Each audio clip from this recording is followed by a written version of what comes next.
The idea that events are equipped with a partial causal order is central to our understanding of physics in the tested regimes.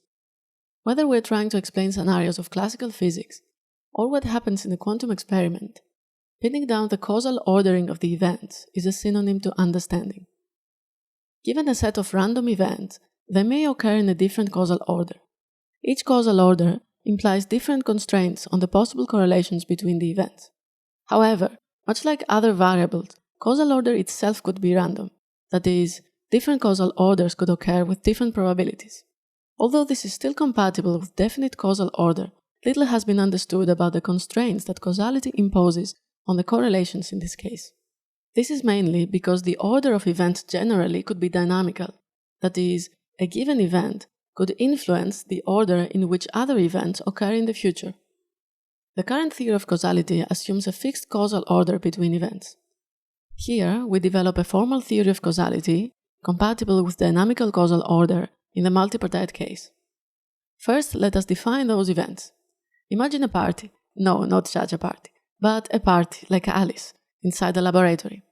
They receive a physical system, choose the setting for their apparatus, perform an operation on the system with it, obtain an outcome, and let the transformed system out. We call this an event. Now imagine many events. We define causality from the following intuition. The choice of a setting in a local experiment cannot affect the occurrence of events in the past or occurring simultaneously, nor the causal configuration of these events and the experiment in question. From this definition, we obtain the form of multipartite causal correlations. For instance, for three parties, it's a mixture of terms, each compatible with one party being first. It can be understood as describing a causal unraveling of the events in the experiment in a sequence. We show that for a fixed number of settings and outcomes for each party, these causal correlations form a convex polytope called the causal polytope, whose facets define causal inequalities.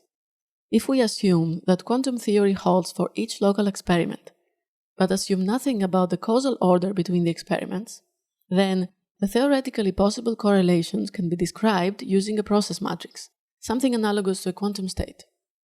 In the same way Bell local and Bell non-local states produce probabilities in and out of the local polytope, causal and non-causal process matrices produce probabilities in and out of the causal polytope.